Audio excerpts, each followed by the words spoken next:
Quem vê a Capela de Santo Antônio assim, toda restaurada, talvez não imagine que ela é considerada o primeiro templo religioso construído em Mariana e um dos mais antigos de Minas Gerais. Localizada no bairro de mesmo nome, às margens do Ribeirão do Carmo, a capela passou recentemente por um processo de intervenções estruturais e foi reinaugurada em abril de 2024. Além da função religiosa, agora o local também funciona como um novo espaço cultural para a comunidade marianense. Então, sendo ainda uma das mais antigas de Mariana, ela entrou no Pacto Cidades Históricas, o programa Pacto Cidades Históricas. E antes dele, ela também fez parte do programa Monumenta. Dentro do programa Monumenta, chegou a ser feito um projeto arquitetônico.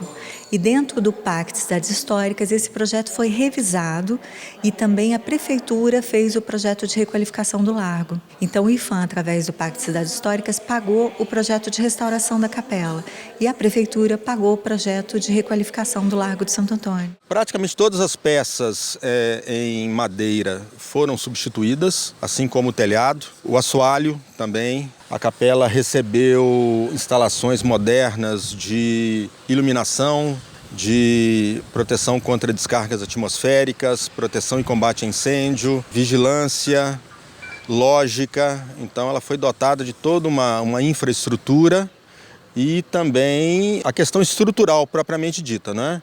Na medida em que, como disse, as peças em madeira foram praticamente todas elas trocadas e o telhado também, praticamente nada pôde ser reaproveitado. A capela foi erguida no final do século XVII, há mais de 300 anos, e é um marco na constituição urbana da então Vila do Carmo, um monumento importante para a história da Primaz de Minas. A capela, ela marca essa posse, né, essa conquista desse território minerário.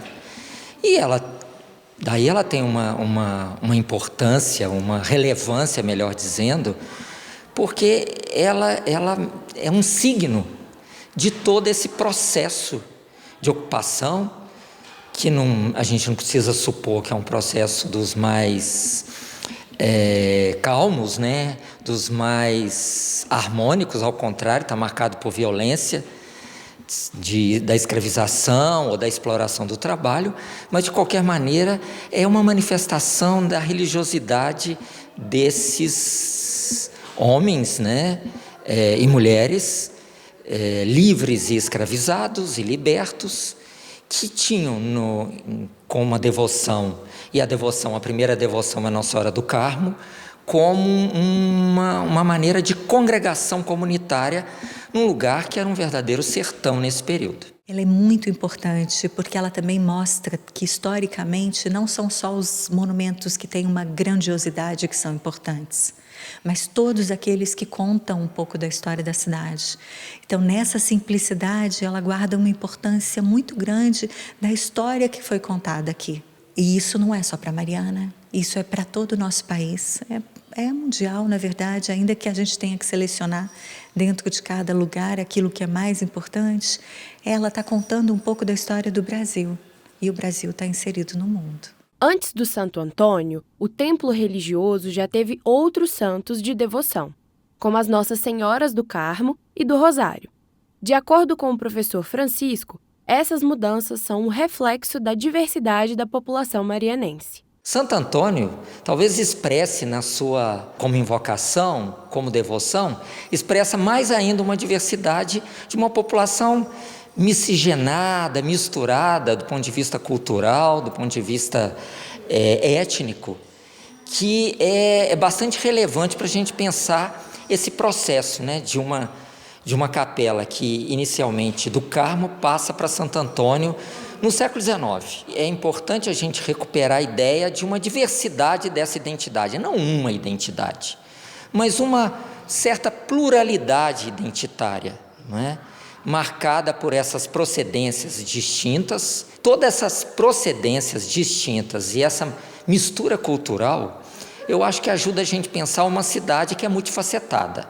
Não pode ser pensada como uma cidade marcada apenas por um viés, né? E por falar em identidade, a capela é um ícone importante na experiência individual dos marianenses, principalmente dos moradores da Prainha, como é carinhosamente conhecido o bairro Santo Antônio. Hoje, cada vez mais, a gente ressignifica esse nome também, de buscar, inclusive, de onde que veio, né, esse nome de prainha. Então, a gente cada vez ressignifica e também tem apreço também por esse nome, de entender que não é só os marginalizados que vivem aqui, pelo contrário, existem famílias, existem pessoas maravilhosas, existem artistas incríveis. Eu sou uma artista que vem dessa comunidade, tenho orgulho danado de falar, né, da minha história, de tudo que eu vivi aqui hoje. E se eu sou, né, uma pessoa também com tantos valores importantes assim para viver bem em comunidade, foi o que eu aprendi dentro dessa comunidade, que para muitos é marginalizada, mas para outros não.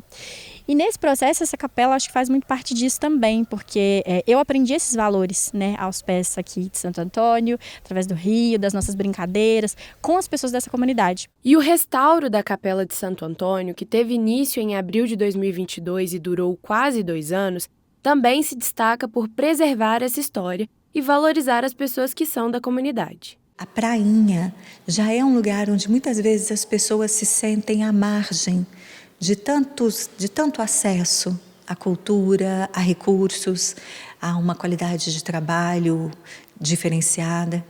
Então, restaurar essa capela como uma das que a gente está conseguindo restaurar na cidade é uma forma de mostrar para a população daqui que a prefeitura e que os órgãos e os profissionais envolvidos se importam com ela.